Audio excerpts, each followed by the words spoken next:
अरे गाइस, तैयार हो जाओ एक धमाकेदार कहानी के लिए। अगर तुम इस सीरीज की सारी पुरानी और नई वीडियोस का मजा लेना चाहते हो तो जल्दी से कमेंट सेक्शन में जाओ और ऑल पार्ट्स वाली लिंक पे क्लिक करो।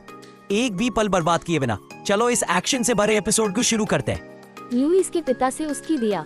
इरविन शांति से सोफे पर बैठ गया और साफ कहा कि वह विस्काउंट का ब्लेसिंग चाहता है ताकि वह लुइस से ऑफिशियली शादी कर सके। उसने गंभीरता से अपनी मंशा जाहिर की, लेकिन उसकी आंखों में छल साफ दिख रहा था। पूरा परिवार हैरान रह गया, उनके चेहरों पर शॉक और एक्सट्रीम डिसबिलीफ था। डेमियन ने सोचा कि इरविन वही पुराना ब्लैकमेल स्कीम दोहरा रहा है जो उसने प्रीवियस लाइफ में किया था। क्या ये वाकई वही पुरानी साजिश थी? इरविन ने लुइस के पिता से मलिशियसली कहा कि इसे एक साधारण फैमिली मिसअंडरस्टैंडिंग माना जाए अगर वह शादी के लिए एग्री करें। लुइस के पिता ने सख्ती से मना कर दिया, कहा कि यह इम्पॉसिबल है और कभी नहीं होगा। उनके शब्द हवा में गूंजे। इरविन ने दुष्ट मुस्कान के साथ कहा कि हैक्सन फैमिली उसकी फैमिली के रौब को कितना सहन कर सकता है, जो इंसल्ट का रिस्पॉन्सिबिलिटी मान रही थी। उसकी आवाज में धमकी साफ थी। इरविन ने लुइस के पिता को दो हार्श चॉइसेस दिए, या तो इंसल्ट का प्राइस चुकाएं या लुइस से उसकी शादी के लिए एग्री करें। लुइस के पिता ने मन में सोचा कि लियोन ब्लूम फैमिली बहुत पावरफुल है किंगडम में, फिर भी वह अपनी बेटी को बैड रेपुटेशन वाले इंसान को नहीं दे सकते। उनका दिल टूट रहा था। तभी कमरे में सन्नाटा टूटा। लुइस चुपचाप और स्थिरता से कमरे में आई, जैसे वह कोई बड़ा फैसला ले चुकी हो। उसने सबको मजबूती से देखा और शांति से कहा कि वह मैरिज प्रपोजल के लिए एग्री है। ये सुनकर सबके होश उड़ गए। सब हैरान रह गए। उसके पिता ने जोर से चिल्लाकर उसका डिसीजन रिजेक्ट किया। उनकी आवाज गुस्से और दर्द से भरी थी, जबकि एबल हैरान और गुस्से में खड़ा रहा, उससे रिकंसिडर करने को कहा। डेमियन उदास होकर उसके पास गया। उसका दिल भारी था और धीरे से बोला, बहन, जैसे वह उसे रोकना चाहता हो। लुइस ने शांत मुस्कान के साथ जवाब दिया, ठीक है, मैं लॉर्ड इरविन के साथ जाऊंगी, मन में सोचते हुए कि वह अपने परिवार के लिए ऐसा कर रही है। उसका बलिदान हवा में एक भारी सवाल छोड़ गया। इरविन ने मन में ट्रायम्फेंटली मुस्कुराया, सोचते हुए, ये काफी है। उसने लुइस के डिसीजन की मलिशियसली तारीफ की और जल्द ही ऑफिशियल एंगेजमेंट के लिए किसी को भेजने की बात कही, जैसे उसने पहले से सब प्लान कर रखा हो। डेमियन ने इरविन को तेज नजरों से देखा। उसका खून फिर से खौल रहा था। आत्मविश्वास से उसके पास गया, उसे चैलेंज करते हुए। क्या डेमियन अब रुक पाएगा? इरविन ने प्रोवोकेटिवली मुस्कुराया और पूछा कि क्या डेमियन को कुछ कहना है। फिर रूडली बोला, शायद अब मुझे तुम्हें डियर ब्रदर इन लॉ कहना चाहिए। ये सुनकर डेमियन का गुस्सा फट पड़ा। डेमियन को इरविन के डिसरिस्पेक्टफुल बिहेवियर पर बहुत गुस्सा आया, मन में उसे अपनी बहन की जिंदगी बर्बाद करने का अक्यूज करते हुए। लुइस ने अपने भाई डेमियन की चिंता देखी और शांति से उसे रोकने की कोशिश की, लेकिन आग पहले ही भड़क चुकी थी। इरविन ने सार्कास्टिक मुस्कान के साथ डेमियन को और उकसाया, मॉकिंगली कहा, मैंने तुम्हें साफ नहीं सुना, डियर ब्रदर इन लॉ। यह आखिरी बूंद थी। गुस्से में डेमियन ने इरविन के चेहरे पर और जोरदार मुक्का मारा, उसे जमीन पर गिरा दिया और गुस्से से चिल्लाया, मैंने तुम्हें साफ नहीं सुना, दोबारा कहो। डेमियन को याद आया कि पहले उसे अपने परिवार और बहन के लिए अपने गुस्से को दबाना पड़ता था, लेकिन इस बार वह हेजिटेट नहीं करेगा और पूरी हिम्मत से सामना करेगा। क्या यह उसका बदला था? डेमियन गुस्से में इरविन को घूरता रहा, जो उसके मुक्के की ताकत से जमीन पर गिर गया था। उसने अपनी मुट्ठी ऊंची की और गुस्से से चिल्लाया, नहीं, तुम बास्टर्ड, और वह अब और नहीं सह सकता। कमरे में तनाव हवा में तलवार की तरह लटक रहा था। फिर उसे वह पल याद आया जब वह तेजी से बाहर भागा था, इमोशन के तूफान में, जैसे उसका दिल फटने वाला हो। एक नौकर ने बताया कि मिस लुइस और लॉर्ड इरविन को ले जा रही गाड़ी अभी आई है। डेमियन उत्साह से दरवाजे की ओर भागा, अपनी बहन लुइस को इतने लंबे समय बाद देखने के लिए बेकरार।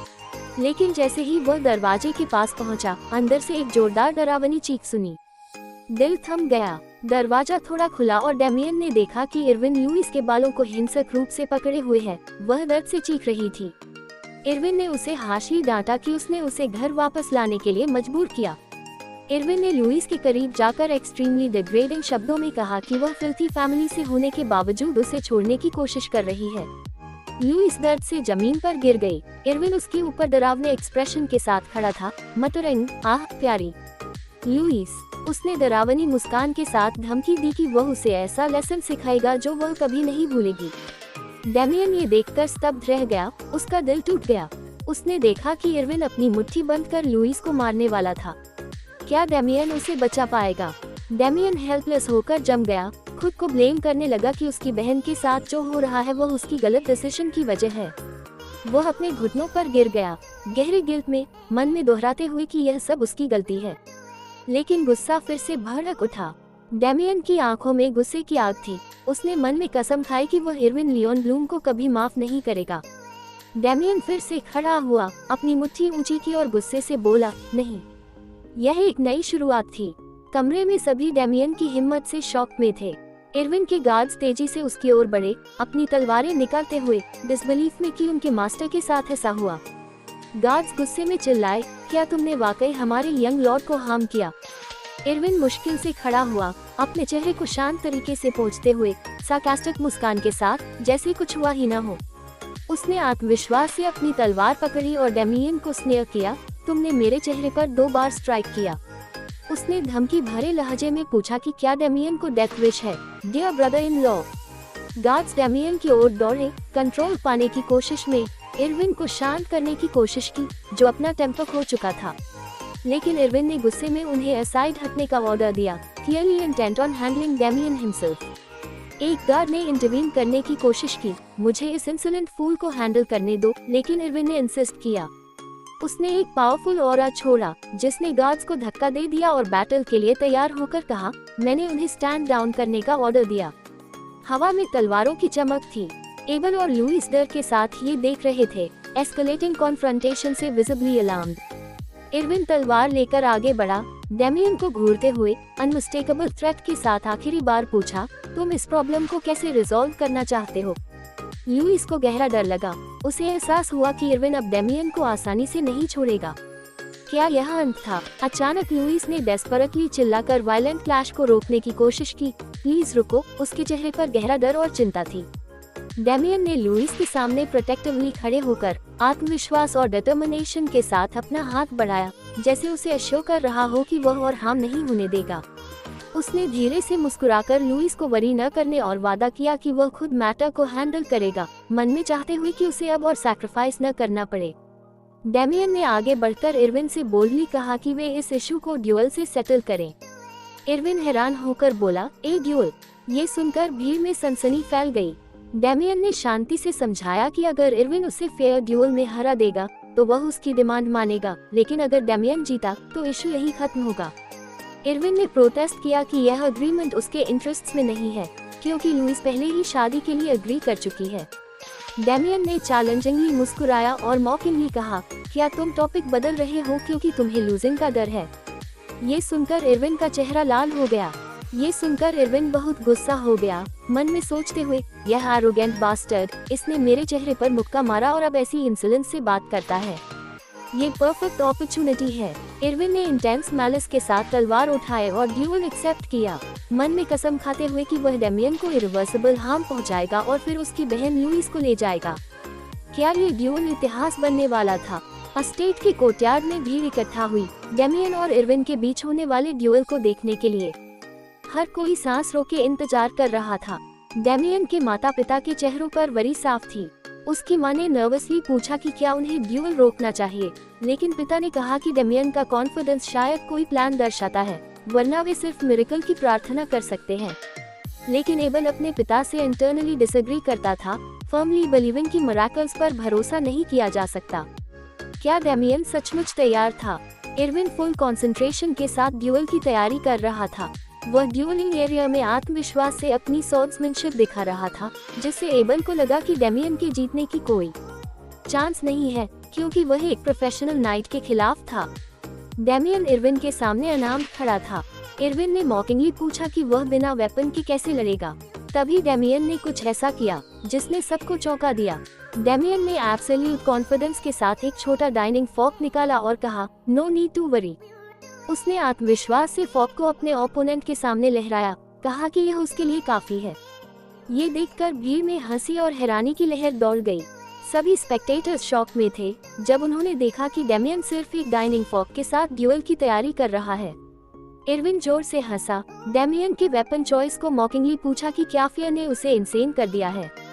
फिर भी इरविन ने तेजी से डेमियन पर हमला किया, कहा कि वह इस फुलिश जोक के बावजूद होल्ड बैक नहीं करेगा। लेकिन डेमियन तैयार था। डेमियन ने आसानी से पहला स्ट्राइक डॉज कर लिया, जिससे इरविन हैरान रह गया। डेमियन की सक्सेसफुल एवेजन से फ्रस्ट्रेटेड होकर इरविन ने लायंस रॉ कॉम्बैट स्टाइल की पावरफुल टेक्निक का इस्तेमाल किया। उसने लायंस रॉ स्वॉर्ड स्टाइल से हमला किया, जिससे एक ग्लोइंग लायन की शेप में पावरफुल और टेरिफाइंग ऑरा बना। इस अटैक ने कोर्टयार्ड का हिस्सा नष्ट कर दिया, धूल उड़ने लगी। क्या डेमियन बच पाएगा? लेकिन डेमियन धूल से बिना किसी इंजरी के बाहर निकला, जिससे सभी ऑनलुकर्स शॉक में रह गए। इरविन के गार्ड स्टंट थे, साइलेंटली वंडरिंग कि डेमियन ने बिना आर्म्ड हुए इरविन की टेक्निक को कैसे विदस्टैंड किया। इरविन को एंजाइटी होने लगी। डेमियन ने इतने कम समय में उसके सारे स्ट्राइक्स को एस्टोनिशिंग स्पीड से डॉज कर लिया था।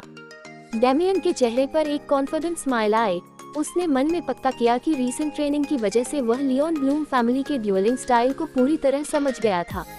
उसे याद आया कि प्रीवियस लाइफ में उसने इरविन के बड़े भाई माइकल लियोन ब्लम से लड़ा था और उसे लगभग हरा दिया था। डेमियन ने इरविन को कॉन्फिडेंट नजरों से देखा। मन में सोचा कि इरविन का स्वॉर्ड स्टाइल अपने भाई के मुकाबले में बहुत वीकनेसेस रखता है। क्या यह उसकी जीत का रास्ता था? इरविन ने एक massive wave of aura energy छोड़ा, डेमियन को डरे करते हुए कि वह इस स्ट्राइक को भी डॉज करे। डेमियन ने तुरंत डेंजर को पहचान लिया। ऑरा की स्ट्रेंथ को देखकर मन ने स्वीकार किया कि सिर्फ फॉक्स से इस अटैक को डॉज करना मुश्किल हो सकता है।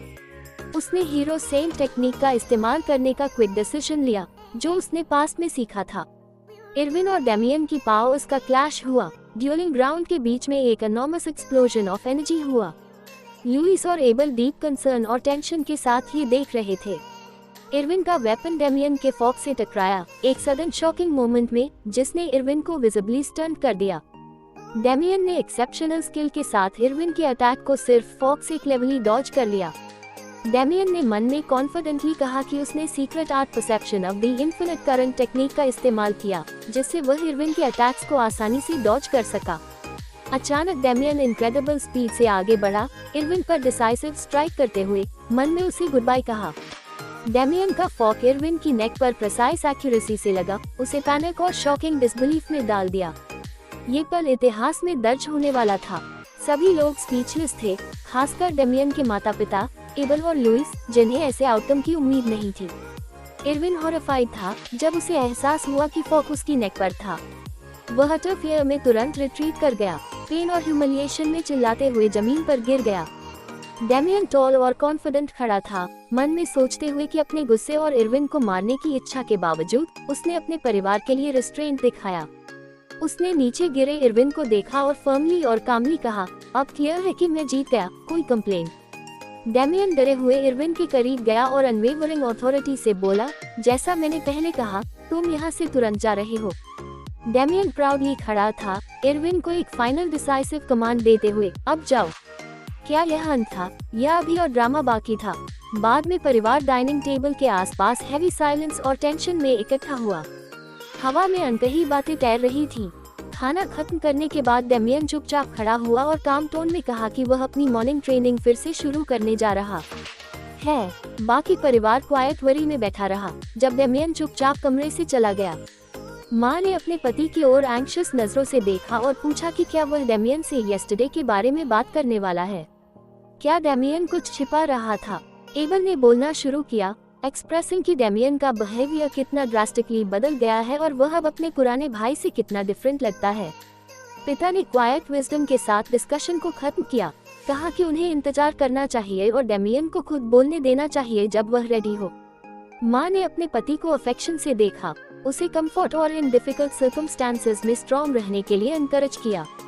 इस बीच पिता ने मन में सोचा कि ट्रूथफुली वह नहीं जानना चाहता कि क्या हुआ, क्योंकि वह डेमियन से प्यार करता है, लेकिन अब उसे टेरिफाइंग लगता है। डेमियन अकेले हॉलवे में बैठा था, फिजिकल ट्रेनिंग के लिए वेटेड सैंडबैग्स बांध रहा था। तभी लुइस ने क्लियर वॉइस में उसे पुकारा, तेजी से उसके पास आई। क्या लुइस कुछ कहना चाहती थी? डेमियन रुका और उसकी ओर मुड़ा, सुनने के लिए इंतजार करने लगा। लुइस ने जेंटली मुस्कुराया और कहा कि वह रिलीव्ड है कि वह अभी गया नहीं, एडमिटिंग कि वह यस्टरडे के बारे में उससे बात करने में हेजिटेंट थी।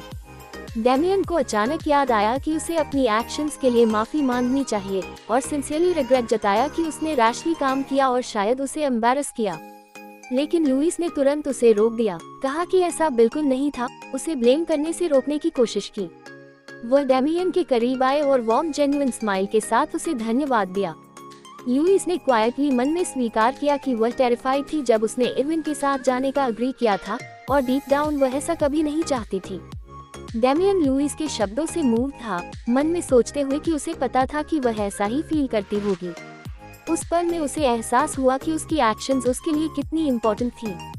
लुइस ने पहले की हर बात को याद किया, कैसे डेमियन ने इरविन का सामना किया और उसे अपने भाई के लिए डीप ग्रैटिट्यूड जताने की इच्छा हुई। उसने सिंसियरली मुस्कुराया, ग्रैटिट्यूड से भरी वार्म एक्सप्रेशन के साथ डेमियन को होलहार्टेडली धन्यवाद दिया। यह एक भावुक पल था। डेमियन रुका, मुस्कुराया, फिर कहा कि उसे ही उसका शुक्रिया करना चाहिए। उसने अपनी बहन को डीप अफेक्शन और एप्रिशिएशन से देखा, कहा कि वह हमेशा उसके लिए ग्रेटफुल रहा है। लुइस डेमियन के शब्दों से सरप्राइज थी, लेकिन जब वह जाने लगा, उसने उसे रोका, कहा कि उसके पास कुछ इम्पोर्टेंट देने को है। लुइस ने डेमियन को एक डिस्टिंक्टिव स्वॉर्ड दिखाया और जेंटल स्माइल के साथ कहा कि यह एकमात्र स्वॉर्ड है जो उनके पिता ने स्पेशली उसके लिए बनाया था और उसे ट्रेनिंग में इस्तेमाल करने के लिए कहा था। उसने समझाया कि उनके पिता, भले ही वो हमेशा शो न करें, डेमियन से बहुत प्यार और वैल्यू करते हैं और उसे यह शो करना था कि उसे यह पता हो।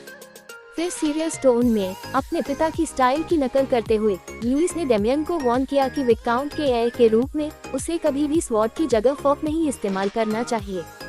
डेमियन ने आत्मविश्वास से स्वॉर्ड पकड़ा, इसे प्राइड के साथ ऊंचा उठाया। इस मीनिंगफुल गिफ्ट को पाकर ऑनर महसूस कर रहा था। यह एक नया अध्याय शुरू होने का संकेत था। कहीं और एक रहस्यमय हवा बह रही थी। उनके पिता को अचानक छींक आए। वह वंडर करने लगे कि उन्हें अचानक ठंड और शिवर क्यों महसूस हो रहा है।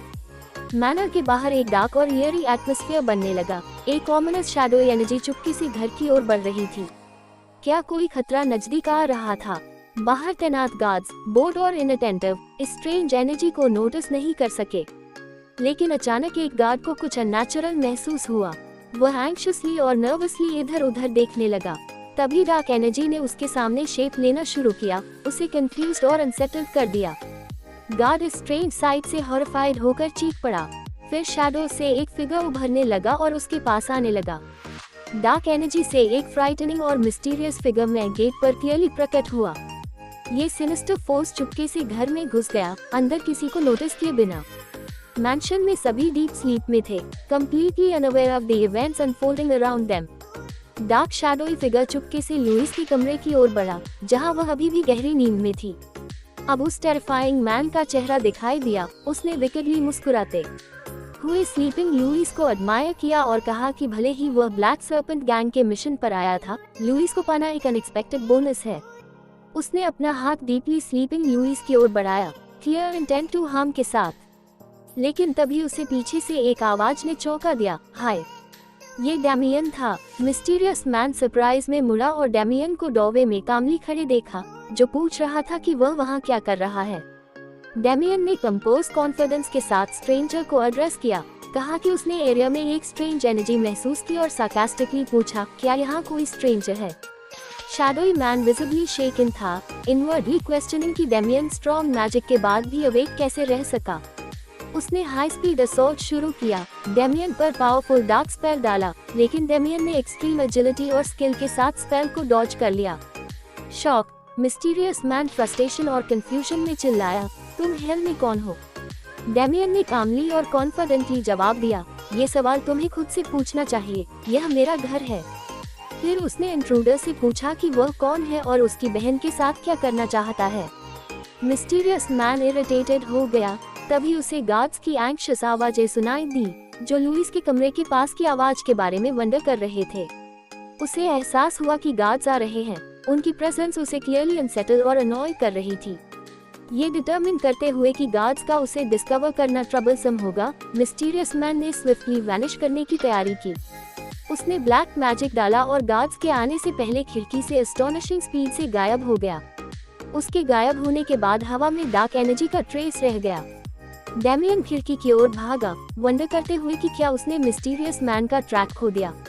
उसे अचानक खिड़की के बाहर से ईयरी और अनसेटलिंग एनर्जी महसूस हुई। क्या ये खतरा अभी खत्म नहीं हुआ था? इस बीच मैनर के बाहर लोगों को एक स्ट्रेंज सेंस ऑफ अनईज महसूस होने लगा। कुछ अननेचुरल हो रहा था। स्टेबल्स में कैसल स्टाफ को एक मेजर प्रॉब्लम मिला। वे डीपली कंफ्यूज्ड और अनश्योर थे कि क्या करें। उन्हें पता चला कि प्राइज्ड हॉर्स अचानक मर गया, जिससे उनका डर और एंजाइटी बढ़ गया कि विकाउंट क्या रिएक्ट करेंगे। सर्वेंट्स ने डिस्ट्रेस में पूछा कि ऐसी डिजास्टर कैसे हो सकती है, खासकर जब हॉर्स यस्टरडे तक परफेक्टली फाइन था। तभी डेमियन अचानक उनके बीच आया, जैसे एक तूफान की तरह।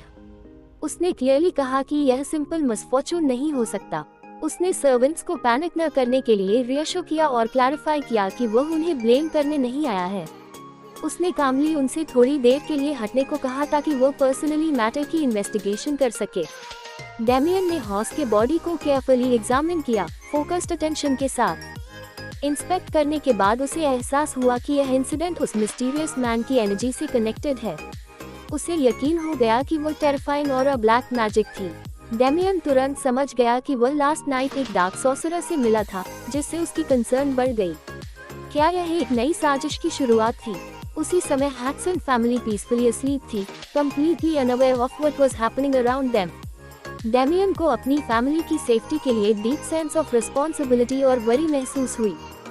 सॉर्सरर की शैडोई एनर्जी स्टेबल से तेजी से फैल रही थी, अननोन डेस्टिनेशन की ओर। वह डार्क ट्रेस एस्टेट के पास फॉरेस्ट में एक हिडन केव तक ले गया।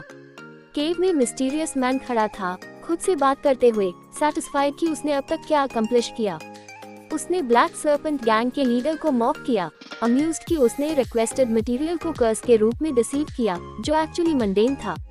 डार्क सॉर्सरर को एहसास हुआ कि इतनी सप्लाईज के साथ उसे क्वाइट सम टाइम तक और गैदर करने की वरी नहीं होगी। फिर भी उसे अपनी सिचुएशन पर बिटरनेस महसूस हुई, पेटी टास्क्स करने की, because of being hunted by the organisation. उसे रीसेंट इवेंट्स की वजह से हिडन रहना था। जैसे ही सॉर्सरर जाने की तैयारी कर रहा था, डेमियन की आवाज ने उसे फ्रीज कर दिया, जो कमेंट कर रहा था कि उसे कुछ रॉटन स्मेल आई। सॉर्सरर का एक्सप्रेशन बदल गया जब उसने डेमियन को कामली खड़े देखा, जो हैक्सन फैमिली का एल्डेस्ट सोन था। डेमियन ने कॉन्फिडेंट स्माइल के साथ अफर्म किया कि वह वही है जिसने उसे प्रीवियस नाइट कन्फ्रंट किया था। डार्क सॉर्सरर डीपली एंग्शियस था, वंडर करते हुए कि डेमियन ने ये जगह कैसे ढूंढी। डेमियन ने कामली और मॉकिंगली जवाब दिया कि उसने सॉर्सरर की फाउल स्टेंच को फॉलो किया। सॉर्सरर ने डेमियन की ब्लैक सर्पेंट गैंग के खिलाफ ब्रेवरी की बात की, कहा कि वह क्लियरली रेकलेस और ऑर्डिनरी नहीं है। उसने एडमिट किया कि वह शुरू से कॉशियस और प्रिपेयर्ड था, क्योंकि उसे नहीं पता था कि डेमियन कब अपीयर हो सकता है। उसने बताया कि ब्लैक सर्पेंट गैंग ने उसे हैक्सन फैमिली को मैक्सिमम डैमेज पहुंचाने का इंस्ट्रक्शन दिया था। डेमियन ने कामली और मॉकिंगली कहा कि सॉर्सरर पैथेटिक है, जो एक मिशन एक्सेप्ट कर रहा है जो उसे डेथ की ओर ले जाएगा। सॉर्सरर डेमियन के शब्दों से शॉक्ड था और इंटेंस एंगर और एजिटेशन में रिस्पॉन्ड किया। सॉर्सरर ने फ्यूरियसली अपनी मैजिकल पावर अनलीश की, कहा कि वह डेमियन को टॉर्चर करने में एंजॉय करेगा। डेमियन ने कंप्लीट कॉन्फिडेंस के साथ अपनी स्वॉर्ड पकड़ा और कामली कहा कि भले ही उसने इस लाइफ में किसी को मारने की वाव की हो, डार्क सॉर्सरर जैसे वाइल्ड इंडिविजुअल्स एक्सेप्शन है। डेमियन के चेहरे पर एंगर और मेनेस साफ था। उसने फर्मली कहा कि वह ऐसे डार्क सॉर्सरर से डिस्पाइस करता है जो दूसरों की लाइव्स के साथ टॉय करते हैं। सॉर्सरर स्टन था कि डेमियन ने इतनी स्पीड और ईज से उसकी आइडेंटिटी अनकवर कर ली। उसने एडमिट किया कि डेमियन ऑर्डिनरी नहीं है। अनरेज्ड, सॉर्सरर ने massive wave of destructive black energy छोड़ा, डेमियन को थ्रेट्स देते हुए कि अगर वह एस्केप कर गया तो वह बिग ट्रबल में होगा, इसलिए उसे अब मरना होगा। डेमियन हाई कॉन्फिडेंस के साथ सॉर्सरर की ओर बढ़ा, स्विफ्टली और स्किलफुली उसके पावरफुल और डेंजरस अटैक को डॉज करते हुए। सॉर्सरर डेमियन की अनएक्सपेक्टेड स्पीड से शॉक था, जिससे वह मोमेंटरली फॉल्टर कर गया। डेमियन ने ओवरवेलमिंग फोर्स के साथ स्वॉर्ड से डायरेक्ट ब्लो मारा, जिसे सॉर्सरर ने मुश्किल से ब्लॉक किया। सॉर्सरर पेन में स्टैगरिंग बैक गया, लेकिन अचानक उसके वुंड्स एस्टोनिशिंग स्पीड से हील होने लगे, डार्क मैजिक की पावर की वजह से। डेमियन ग्रेट सरप्राइज में था, सॉर्सरर के वुंड्स को रैपिड रेट से हील होते देख। उसे एहसास हुआ कि यह वही एबिलिटी थी जो उसने अर्लियर पैलेस में नोटिस की थी। डेमियन समझ गया कि उसका ओपोनेंट ऑर्डिनरी नहीं है, बल्कि एक्सेप्शनल एबिलिटीज वाला है। सॉर्सरर ने टेरिफाइंग कॉन्फिडेंस के साथ डेमियन को मॉक किया, कहा कि उसका अर्लियर अटैक का कोई इफेक्ट नहीं हुआ। डेमियन ने और ग्रेटर फोर्स के साथ हमला किया, सॉर्सरर को धमकी दी कि वो उसे पीसेस में तय कर देगा। सॉर्सरर ने स्लाइटली बैक हटते हुए मॉकिंग स्माइल के साथ कहा कि डेमियन की स्किल इंटरेस्टिंग है, लेकिन उसे डिफीट करने के लिए काफी नहीं है। सॉर्सरर ने लो वॉइस में कहा कि जैसे ही डेमियन यहाँ एंटर्ड, वो ऑलरेडी डेड मैन बन गया। डेमियन सडन शॉक में था जब उसने देखा कि वह एक्सट्रीमली पावरफुल और टेरिफाइंग मैजिकल ट्रैप से सराउंडेड है। सॉर्सरर ने कॉन्फिडेंटली कहा कि उसने ये ट्रैप्स ऑर्गेनाइजेशन की परस्यूट के लिए एडवांस में सेट किए थे और डेमियन अब इनमें फॉल कर चुका है। डेमियन ने सिचुएशन की सेवेरिटी को रियलाइज किया, समझा कि ये ट्रैप्स उसके लिए एक्सट्रीमली डेंजरस हो सकते हैं। डार्क सॉर्सरर ने मॉकिंगली कहा कि डेमियन हाई स्टेटस वाले डार्क मैजिक के वर्ल्ड में उसे चैलेंज करने का ग्रेटली रिग्रेट करेगा। सॉर्सरर ने अपनी मोस्ट पावरफुल स्पेल अनलीश की, कॉन्फिडेंटली कहा कि डेमियन स्लोली और पेनफुली मरेगा, उसका बॉडी डिके होगा। डेमियन की आंखों में डिफायंस और डिटर्मिनेशन था। वह इस डेंजरस अटैक का सामना करने के लिए अपनी फुल स्ट्रेंथ और फोकस के साथ तैयार था। ब्लैक एनर्जी डेमियन के आसपास ओवरवेलमिंग फोर्स के साथ फैल गई, एक टेंशन और एक्सट्रीम डेंजर से भरे सीन में। डार्क सॉर्सरर ने डेमियन को मॉकिंगली एरोगेंट बॉय कहा, जो अपनी डेथ की ओर दौड़ पड़ा। उसने कनिंग स्माइल के साथ कहा कि जितना डैमेज वह करेगा, ब्लैक सर्पेंट गैंग से उतना फाइनेंशियल रिवॉर्ड मिलेगा।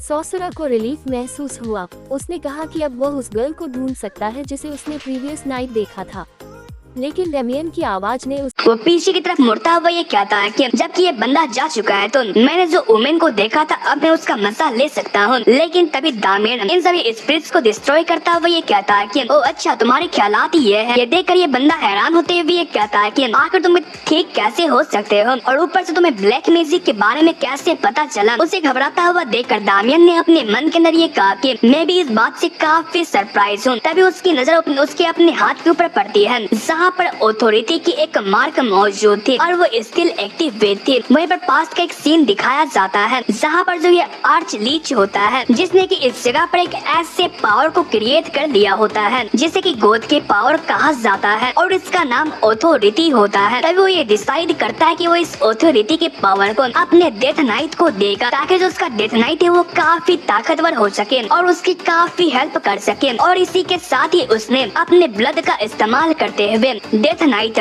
दामियन को ऑथोरिटी की पावर दे देता है और इस कारण से दामियन काफी ज्यादा पावरफुल बन जाता है। ये देखकर आर्चलीज ने ये कहा कि ये काफी अच्छा है। वहीं पर उस बात को याद करते हुए दामियन ने अपने मन के अंदर ये कहा कि ये वही ऑथोरिटी है जिसे कि मुझे उस वक्त पर मिला था जब मैं डेथ नाइट हुआ करता था। मुझे ये लगा था कि मेरे रिग्रेस होने के बाद जो ये पावर है वो जा चुकी है। तभी उसे ये देखने को मिलता है कि उस बंदे ने उसके ऊपर अटैक करा है, इसलिए वो इजिली उसके अटैक को डॉज कर लेता है। ये बंदा हैरानगी से ये पूछता है कि मुझे ये जवाब दो कि आखिर तुमने मेरे मैजिक को सरवाइव कैसे किया। दामियन आगे ये कहता है कि हर किसी के पास एक हिडन कार्ड होता है। वहीं पर दामियन अपने मन के अंदर ये कहता है कि जो ये बंदा है वो इस जगह पर यूलान का एक एग्जीक्यूटिव है। मुझे यूलान के बारे में सुनने को आया था। ये एक ऐसी ऑर्गेनाइजेशन है जो कि ब्लैक मैजिक का इस्तेमाल करते हुए असैसिनेशन करती है, इसलिए काफी स्किल्ड है और जो ये बंदा है वो काफी बुरी वाइब दे रहा है, इसलिए मुझे उसे जल्दी खत्म करना पड़ेगा। तभी जो ये बंदा होता है वो आगे ये कहता है कि मैं इस ब्रासलेट की पावर को कल्ट का सामना करने के लिए इस्तेमाल करने वाला था, लेकिन तुम्हारा सामना करने के लिए मुझे इस चीज को निकालना पड़ रहा है। और इसी के साथ ही उसने इस ब्रासलेट का इस्तेमाल करते हुए काफी सारे डार्क माना को इस जगह पर रिलीज करते हुए उन्हें कंट्रोल करना शुरू कर दिया। इस कारण से उसके शरीर के अंदर काफी सारे मार्किंग्स आ जाते हैं। ये देखकर दामियन भी काफी हैरान था और उसने ये कहा कि ये तो ब्रासलेट है, ये एक ऐसी आर्टिफैक्ट है जो कि माना को स्टोर और कंसील कर सकती है। वहीं पर इसी के साथ ही इस बंदे ने अपने ब्लैक मैजिक का इस्तेमाल करते हुए कहा कि मुझे ये नहीं पता कि तुमने मेरे ब्लैक मैजिक को कैसे कंट्रोल किया, लेकिन तुम इतने पावरफुल नहीं है कि तुम मेरे असल पावर का सामना कर पाओ। और इसी के साथ उसने फ्लेम्स ऑफ हेल का इस्तेमाल करते हुए दामियन के ऊपर एक जोरदार अटैक करता है और उसे ये लगता है कि जो ये चीज है वो खत्म हो चुकी है,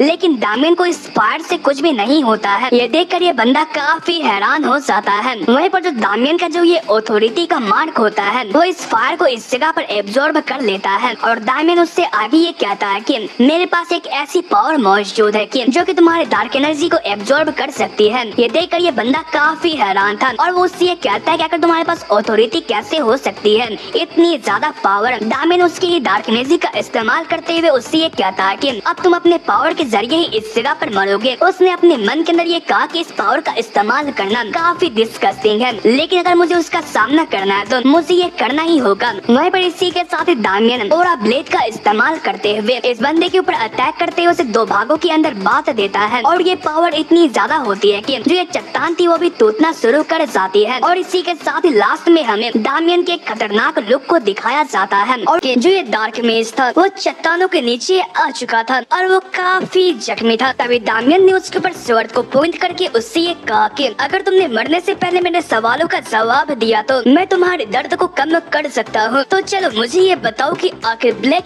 स्नेक के हाउड आउट कहाँ पर है। वहीं पर इसी के साथ ही हमें अगले दिन का सीन दिखाया जाता है जहाँ पर दामियन विक्टर के साथ कहीं पर रवाना हो चुका था। विक्टर ने दामियन से ये पूछा कि आखिर आप वापस से लैंडवॉक के अंदर क्यों जा रहे हैं। इस पर दामियन ने उससे ये कहा कि अगर तुम मेरे लॉयल सर्वेंट है तो जैसा मैं कर रहा हूँ तुम्हें चुपचाप वैसा ही करना चाहिए। इस पर विक्टर उससे ये कहता है कि जो आपका चेहरा है वो तो काफी खुश नजर आ रहा है लेकिन जो आप बुक पढ़ रहे हैं वो काफी अजीब है। आखिर आप कौन सा बुक पढ़ रहे हैं। दामियन ने ये बताया कि ये एक ब्लैक मैजिक बुक है जो कि मुझे फिलहाल में ही मिला है। अपने मन के अंदर उसने ये कहा कि डार्क विजार्ड को मारकर विक्टर ने आगे ये कहा कि भले मैं 1 नंबर का गधा इंसान हूँ जो कि पढ़ भी नहीं सकता है लेकिन मुझे इतना जरूर पता है कि एक ब्लैक मैजिक बुक को पाने के लिए काफी मेहनत और काफी खतरों का सामना करना पड़ता है। तभी विक्टर को अजीब सी स्मेल आती है। इस पर विक्टर ने ये पूछा कि आखिर जो ये स्मेल है वो कहाँ से आ रही है। तभी जो उनका कैरेज था वो रुक जाता है। दामियन ने बताया कि हम लोग पहुँच चुके हैं। दामियन अपने हाथ में एक झोला लिए हुए बाहर की तरफ आता है और इसी के अंदर से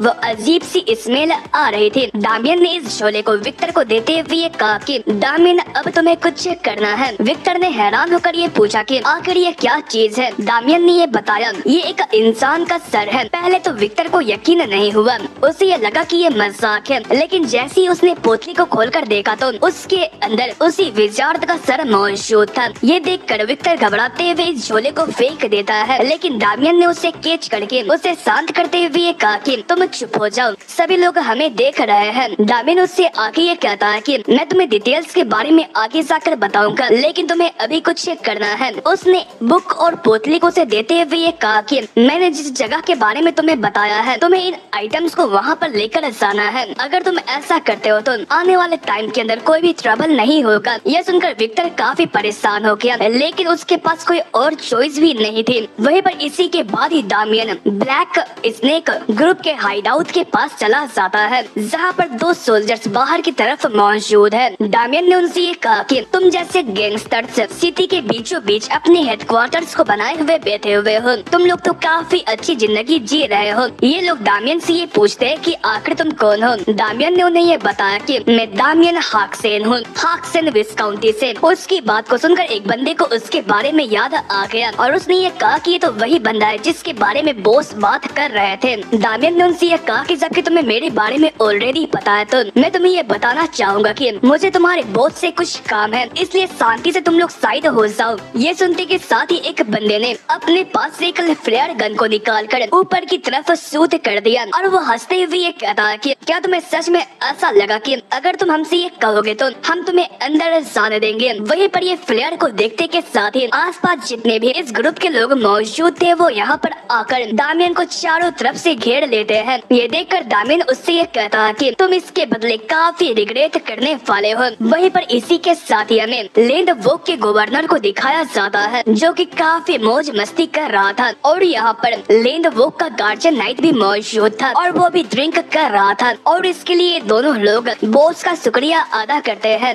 इस पर बॉस ने उनसे ये कहा कि आपको मेरा शुक्रिया अदा करने की जरूरत नहीं है, मुझे आपकी सेवा कर काफी अच्छा लगा। गवर्नर ने ये पूछा कि क्या ये बात सच है। बॉस ने ये जवाब दिया कि हाँ, अगर आप इसी तरीके से हमारे पास हमेशा आते हैं तो हमें काफी बेहतर फील होगा। तभी गवर्नर ने उसे ये बताया कि और हाँ बॉस, मैंने ये डिसाइड किया है कि जितने भी ऑर्गेनाइजेशन दूसरे बिजनेसेस को ओन करते हैं, मैं ये चाहता हूँ कि उन सभी को ब्लैक स्नेक ऑर्गेनाइजेशन अपने अंदर ले आकर काम करे। बॉस ने चौंकते हुए ये पूछा कि क्या आप सीरियस हैं? गवर्नर ने ये कहा कि हाँ मैं सीरियस हूँ। ब्लैक स्नेक को ही इस जगह पर इस सिटी के इंटरटेनमेंट वाले चीजों चीजों को ऑर्गेनाइज करना चाहिए। इस पर बॉस ने ये पूछा कि मैं ये जानकर काफी खुश हूँ, लेकिन क्या जो दूसरे लोग हैं वो इसे अपोज नहीं करेंगे। गवर्नर ने ये कहा कि मैं अपने पावर के जरिए उन्हें इजीली सप्रेस कर सकता हूँ। तभी गार्जियन नाइट ने ये कहा कि मुझे काफी बुरा लग रहा है कि मैं आपकी हेल्प नहीं कर पा रहा हूँ। बॉस ने उनसे ये कहा कि आप हमारी सिटी को प्रोटेक्ट कर रहे हैं और यही चीज हमारे लिए काफी है। तभी उसने आगे ये कहा कि वैसे भी आप अपने इतने बड़े शरीर को इस जगह पर मेंटेन कर रहे हैं, वैसे भी आप इस जगह पर इतने बड़े से सिटी को मेंटेन कर रहे हैं और ये बात काफी काबिले तारीफ है। ये सुनकर गार्जियन नाइट भी खुश हो जाता है। तभी गवर्नर ने आगे ये कहा कि लेकिन अगर तुम्हें कभी भी हेल्प की जरूरत पड़ेगी तो तुम हमें याद कर लेना, हम तुम्हारी हेल्प करने के लिए जाहिर हो जाएंगे।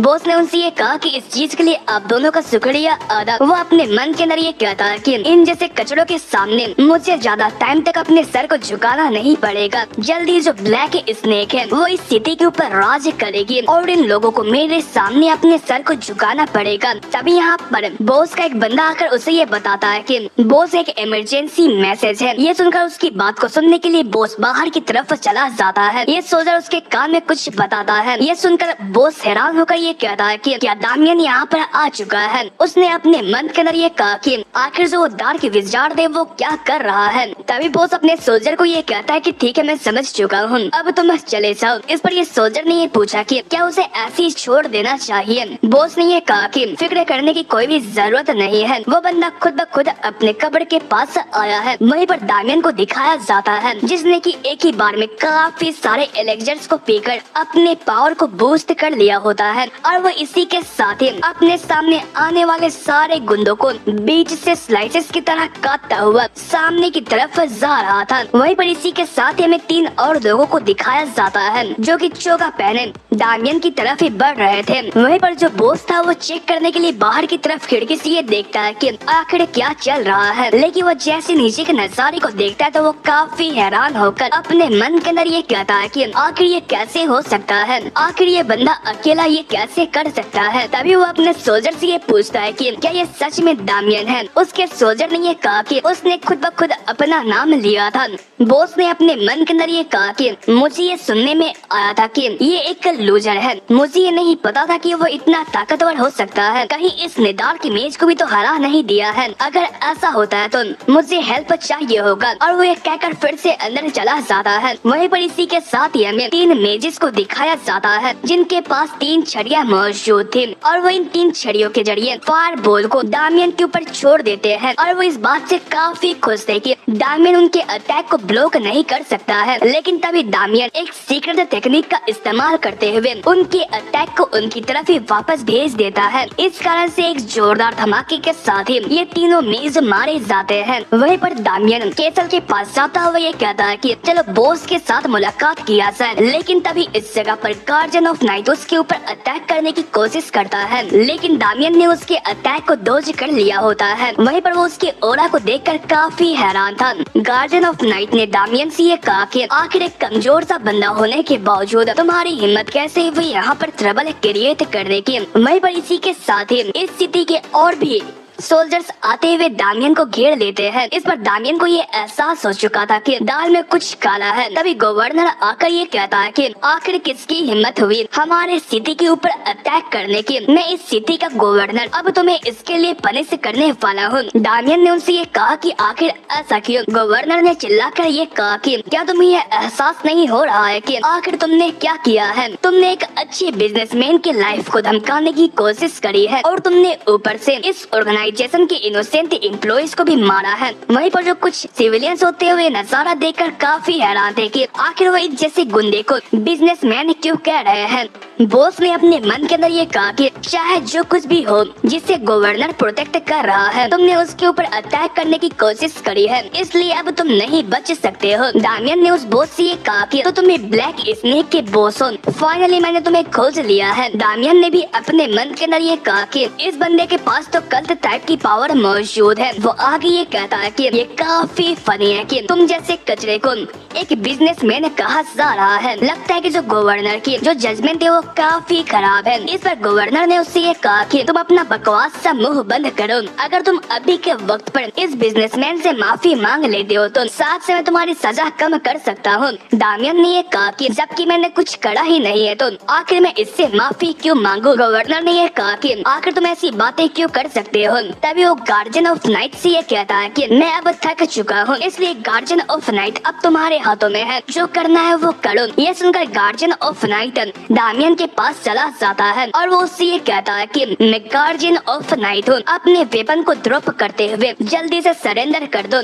दामियन ने उनसे ये कहा कि मुझे ये नहीं लगा था कि गार्जियन नाइट मेरे सामने आएगा। गार्जियन नाइट उससे ये कहता है कि अजीब बंदे, जो तुम्हारी भाषा है वो कुछ और कह रही है, लेकिन तुम्हारी आंखों में देखकर ऐसा लगा कि तुम्हारे अंदर डर और भय मौजूद नहीं है। इससे ये चीज साबित हो सकता है कि तुम बोध हो या फिर बेवकूफ। दामियन ने कहा कि तुम्हारे कहने का मतलब है कि मैं काफी कॉन्फिडेंट हूँ। यह सुनकर गार्जियन ऑफ नाइट का भी बस हो चुका था और उसने इसी के साथ ही दामियन के ऊपर अटैक कर दिया, लेकिन दामियन उसके अटैक को ब्लॉक करता हुआ पीछे की तरफ चला जाता है। उसे उसके इस अटैक से ये एहसास हो चुका था कि गार्जियन ऑफ नाइट कोई मामूली बंदा नहीं है। तभी जो गार्जियन ऑफ नाइट होता है वो दामियन को पंच मारता हुआ ऊपर आसमान में उड़ा फेंकता है, लेकिन दामियन काफी तगड़े तरीके से लैंडिंग करता है, लेकिन उसके अटैक इम्पैक्ट के कारण दामियन के हाथ के ऊपर दाग भी आ चुका होता है। तभी जो एक गार्जियन ऑफ नाइट होता है वो अचानक से उसके ऊपर अटैक करने के लिए आ जाता है और वो उससे कहता है कि अब तुम्हारा खेल खत्म। और वो जैसे दामियन को खत्म करने वाला होता है तभी एक हाथ आकर उसके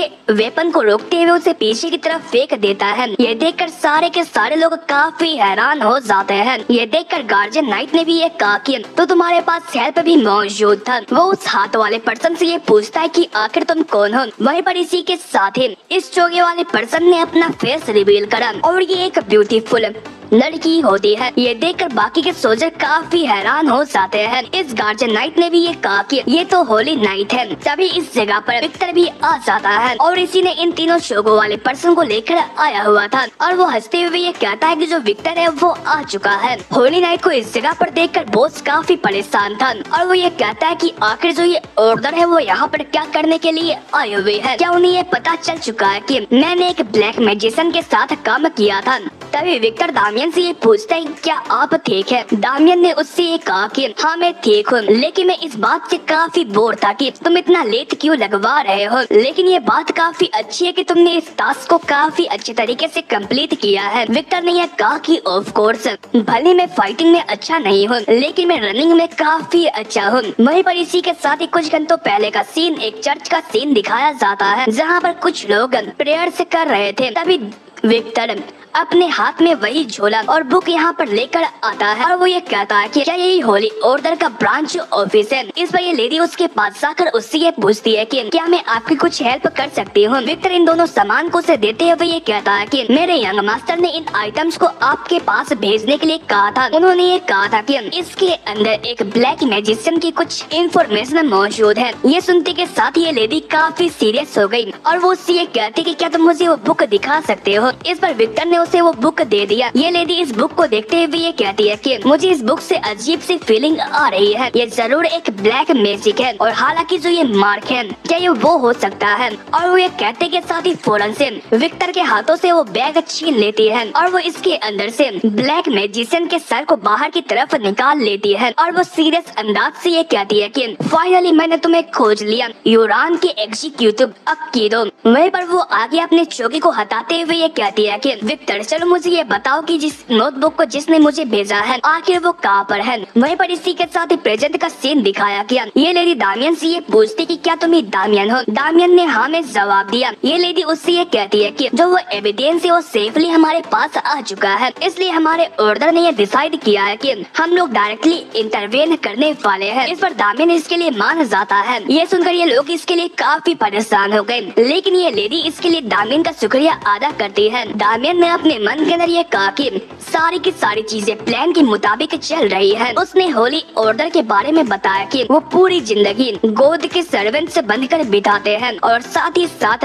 वो कॉमन लोगों के साथ काफी अच्छा व्यवहार करते हैं। लेकिन जब उनके पास ये मौका आता है कि वो डीमंस को जज करे तो वो फौरन से बिना किसी हेजिटेशन के अपने सोल्स को भी जलाने के लिए रेडी हो जाते हैं। अगर सच कहे तो इन्हें पागलों का ग्रुप कहा जाता है और उनके ग्रुप का नाम पलादिन्स है और जो पलादिन्स है वो अभी के वक्त पर मेरे साथ में मौजूद है। तभी होली नाइट आगे ये कहती है कि सोल्जर्स और सिटीजन मेरी बातों को सुनो। हमारे ऑर्डर को ये न्यूज मिला है कि इस लैंडवर्ड के अंदर एक ऐसा इंडिविजुअल मौजूद है जिसने कि ब्लैक मैजिशियन के साथ काम कर रखा है। ये सुनकर सारे के सारे लोग काफी हैरान थे कि आखिर कोई ऐसा पर्सन कैसे हो सकता है जो कि ब्लैक मैजिशियन के साथ काम कर सके। होली नाइट ने आगे ये कहा कि और साथ ही साथ हमने उस इंडिविजुअल के बारे में पता लगा लिया है, इसलिए अब उसका कारनामा हमारी होली ऑर्डर करने वाली है। इसलिए अब से हम लोग इस पूरी की पूरे सिटी को कंट्रोल करने वाले हैं। ये सुनकर गवर्नर उनसे ये कहता है कि आखिर इसका मतलब क्या है। जो इस लैंडवर्ड की ऑटोनॉमी है उसे किंगडम ने सेट किया है,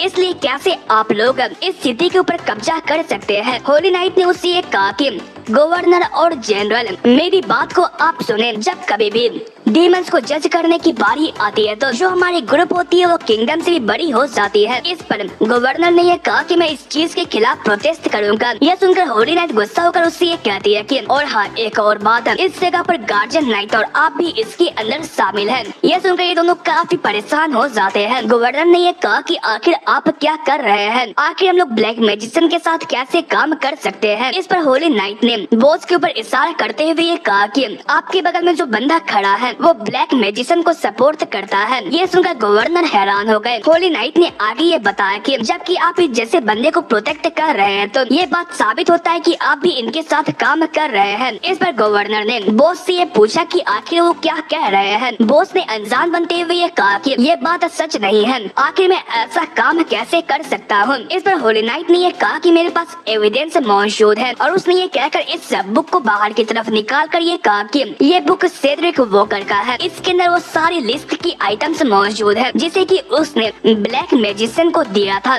और इसके अंदर वो सारी की सारी चीजें लिखी हुई है और हम लोगों ने इस चीज को अच्छे तरीके से कंफर्म कर रखा है। ये सुनकर बॉस काफी परेशान होकर अपने मन के अंदर ये कहता है कि आखिर उस ब्लैक मैजिशियन ने ऐसे आइटम्स को एक बुक के अंदर क्यों लिख रखा है। वहीं पर जो पलादिन्स होते हैं वो इन तीनों लोगों को घेर लेते हैं। बॉस सब भी ये कह रहा था कि ये गलत फहमी है, मैं ब्लैक मैजिशियन के साथ मिला हुआ नहीं हूँ। होली नाइट ने उससे ये कहा कि ये एक ऐसी चीज है जिसे कि हम लोग इन्वेस्टिगेट करने के बाद आगे पता लगाएंगे। वो अपने साथियों से इन्हें यहाँ पर से ले जाने के लिए कहती है। यह सुनकर उसके साथी ने पकड़ते हुए यहाँ पर से ले जा रहे थे। ये देखकर गवर्नर ये कहता है कि मेरे ऊपर हाथ डालने की भी हिम्मत मत करना। वहीं पर दामिन काफी एबल स्माइल के साथ उन्हें देख रहा था। उसे स्माइल करता हुआ देखकर गवर्नर अपने मन के अंदर ये कहता है कि मुझे ये बिलीव नहीं होता है कि इस पर्सन ने ये सारी की सारी चीजें प्लान कर रखे थे। मैं ऐसे ही उन्हें अपने को ले जाने नहीं दे सकता हूँ कि नहीं ये पता है कि आखिर ये लोग मुझे कैप्चर करने के बाद क्या करने वाले हैं। तभी बोसन गार्जियन नाइट से ये कहता है कि क्या आप सच में इस तरीके से सरेंडर करने वाले हैं। जो ये लोग है वो काफी एविल है, इसलिए वो हमें इस तरीके से फ्रेम कर रहे हैं जो कि हमने क्राइम किया ही नहीं था। ये सुनकर ये बंदा इसके लिए मान जाता है और वो अपने ऑरा को रिलीज करते हुए अपने वेपन के पास जाता हुआ ये कहता है कि अगर वो लोग मुझे लेकर जाते हैं तो मैं उनका एक कुत्ता बन जाऊंगा। और इसी के साथ ही वो वेपन को लेकर होली नाइट के ऊपर अटैक करने के लिए जाते हुए ये कहता है कि तो मैं इसे मार कर यहाँ पर से भाग जाऊंगा। ये देखकर बॉस तो काफी खुश था, लेकिन दामियन ने अपने मन के अंदर ये कहा कि तुम एक काफी बड़ा मिस्टेक कर रहे हो और ऐसा ही होता है। होली नाइट उसके अटैक को डॉज करने के बाद उसे एक जोरदार पंच मारती है और ये पंच इतनी पावरफुल होती है कि वो पंच उसके शरीर को आर पार कर देती है। होली नाइट ने आगे ये कहा कि अगर कोई भी यहाँ पर हमारे काम के बीच में टांग अड़ाएगा तो उसका यही अंजाम होगा। वहीं पर इसी के साथ ही इस बोट को जंजीरों के अंदर बांध दिया जाता है। गवर्नर अभी ये कह रहा था कि मुझे जाने दो। विक्टर ने आगे ये कहा कि इसे ही ब्लैक स्नेक का बॉस कहा जाता था। दामियन ने हाँ में जवाब दिया। विक्टर ने ये कहा कि वो तो उतना टफ नजर नहीं आ रहा है। बॉस ने अपने मन के अंदर ये कहा कि इस कचड़े की वजह से मैं इस हाल के अंदर मौजूद हूँ। तभी दामियन ने ये कहा कि आपका शुक्रिया अदा हमारी हेल्प करने की। अपने मन के अंदर उसने ये कहा कि वो तो मेरे सोच से भी काफी पावरफुल है। जो ये वुमेन है उसके पास काफी ज्यादा डिवाइन पावर मौजूद है। वो पक्का अज़ूरे फ्लेम की डिसाइबल है। वहीं पर इसी के साथ ही अज़ूरे फ्लेम के ब्रिगांडिन के बारे में बताया जाता है। इनमें 5 ग्रेट सेंट्स मौजूद है और उन्हें ऑर्डर का ग्रेटेस्ट पावर माना जाता है। और उसके अंदर इतनी सारी रिकॉर्ड्स शामिल है कि उसने काफी सारे डीमंस को मारा है। तभी ये होली नाइट दामियन के पास आकर उससे ये कहती है कि आपने यहाँ पर यूरान के एग्जीक्यूटिव को एग्जीक्यूट करा है और ये काफी अच्छा काम है। दामियन ने ये कहा कि मुझे जो करना चाहिए था मैंने वही किया था। होली नाइट ने उससे आगे ये कहा कि आपके काम को रिकॉग्नाइज करते हुए मैं आपके यहाँ पर किए हुए गुनाहों को माफ करती हूँ। दामियन ने उनसे ये कहा कि मुझे ये पता नहीं कि आप किसके बारे में बात कर रहे हैं। होली नाइट ने उससे ये कहा कि तुमने हमें इसलिए बुलाया था ना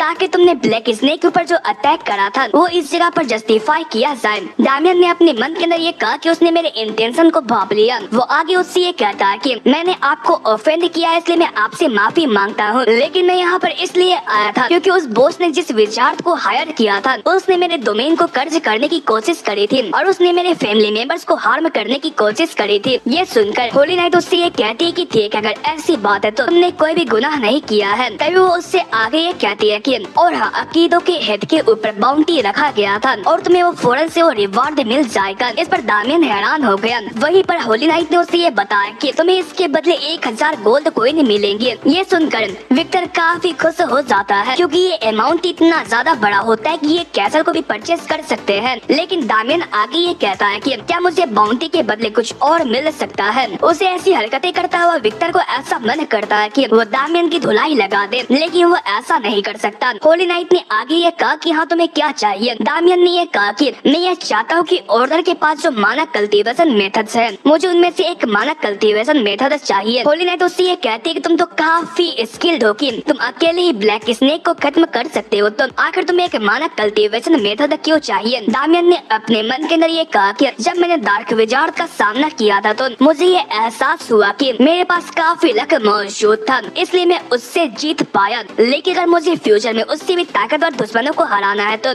मुझे इसके लिए और भी पावरफुल बनना पड़ेगा। इसलिए मुझे मानक कल्टीवेशन मेथड और नाइट्स की ट्रेनिंग मेथड की जरूरत पड़ेगी। एक ऐसी कल्टीवेशन मेथड जो कि मेरे पास्ट लाइफ के अंदर जिसे मैंने सीखा था उससे काफी पावरफुल हो। दामिन उससे आगे ये कहता है कि ऐसा इसलिए क्योंकि मैंने बेसिक कल्टीवेशन माना मेथड को सीख रखा है, इसलिए मैं हायर लेवल वाले को मांग रहा हूँ। होली नाइट उससे ये कहती है कि ये तो काफी हैरानगी वाली बात है कि तुमने बेसिक कल्टीवेशन मेथड के जरिए इतने लेवल को अचीव किया है। उसने अपने मन के अंदर ये कहा कि मैं उसके शरीर के ऑरा को देखकर ये बता सकती हूँ कि अगर उसने सच कहा है तो जो उसकी टैलेंट है वो काफी अमेजिंग है और ऊपर से ये इतना ताकतवर है कि वो बिना किसी हेजिटेशन के कल्ट के मेंबर्स को भी मार सकता है। इसलिए वो आगे दामियन से ये कहती है कि यहाँ पर इससे एक और भी अच्छा तरीका मौजूद है। दामियन ने उस तरीके के बारे में पूछा। इस पर होली नाइट उससे ये कहती है कि क्या तुम एक होली नाइट बनना चाहते हो। ये सुनकर ये दोनों लोग काफी हैरान हो गए। तभी दामियन उनसे ये कहता है कि मुझे इस चीज के अंदर इंटरेस्ट नहीं है। ये सुनकर होली नाइट नीचे की तरफ गिर जाती है। तभी वो गुस्से से ये कहती है कि आखिर